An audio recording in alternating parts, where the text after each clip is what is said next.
Hello, it's Colin back again with John Hi. to talk about our recent Easter trip to Serbia. In 2012, we went to Belgrade Which is, of course, the capital and involved getting up very, very early in the morning.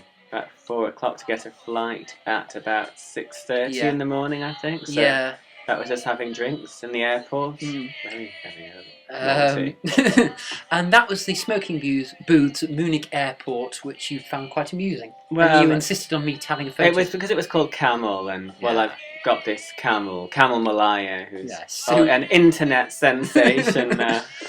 And this is the hotel we stayed in, which was very nice, but is it kitsch or is it camp? I know we had a bit of a debate about it. I think it's kitsch because it's trying to recreate a bygone era, but instead looks like sort of something from Barbie. I don't know. I sort of got the impression it was sort of a bit like an Agatha Christie novel, like expected. Well, the lift was, yeah, and some of the furnishings, but I mean, don't get me wrong, it was a really, really good hotel. It was really lovely, and all the staff there were lovely.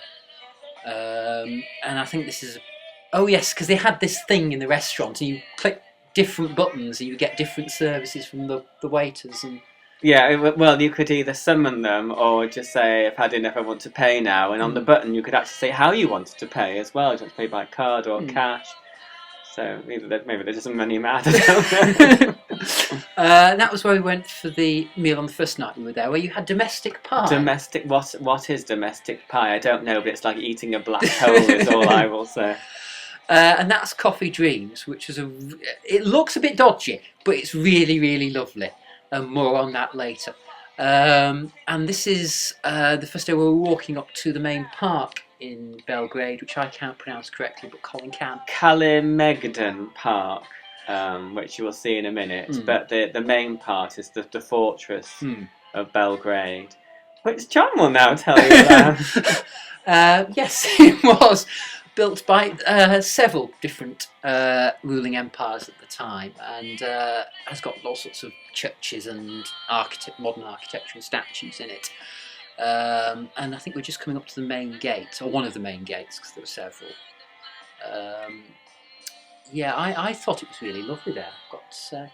Yes, it was. And here's the infamous place where Amy Winehouse, in inverted commas, performed in Belgrade. Yes. Yeah. Now it doesn't look as there, but that was a very steep drop you were near. Yes, it just made it look like the Portaloos had suddenly gone sort of micro-shaped. But yes, it was quite funny me standing there. It'd been a sudden gust of wind. Who knows? And that was you bought a souvenir of that, and you've got to explain how passionate the woman was about selling you that. Yeah, no, the lady. There's a whole array of sort of souvenir stalls near the park, and she gave me this. I was interested in the statue, and gave me this long history about the statue, about how it wasn't allowed. Well, people objected to it being in the centre basically because it was a naked man. Yes, and anyway, she told me, and they moved it to where it is now. And at the very end of it, I just thought, well, I can't very well say no, I don't want it now. But I mean, it didn't matter because she only wanted a $5 for it or something. Yeah, and that's one of the oldest pubs in Belgrade. It's called the Question Mark, and I think it's next to a church, and I think it was named after a saint, and the church next door objected to it, so rather than rename it, he just painted over the saint. Yes, as a way. And the irony is, it's probably more famous now, being named Question Mark, rather than, they shot themselves in the foot, if that makes sense. And we're coming up to, it's a very lovely street there where you have lots of restaurants, and it's lots of trees, and it's very nice. And that was where we had plum brandy. Yes. Which was potent. Do you know what the name for it? Can you remember? It's Slovenia. It's probably something with S's and L's and V's and C's in it, I imagine. Yeah. Moving swiftly on.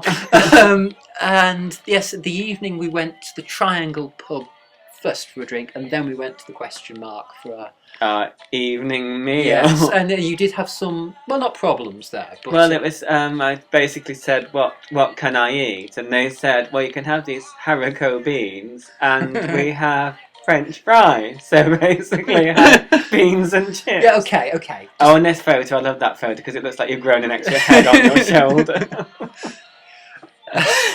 Oh yes, and that I think according to the guidebook was the closest thing they have to a British pub there, and it does look as though you've got a wig.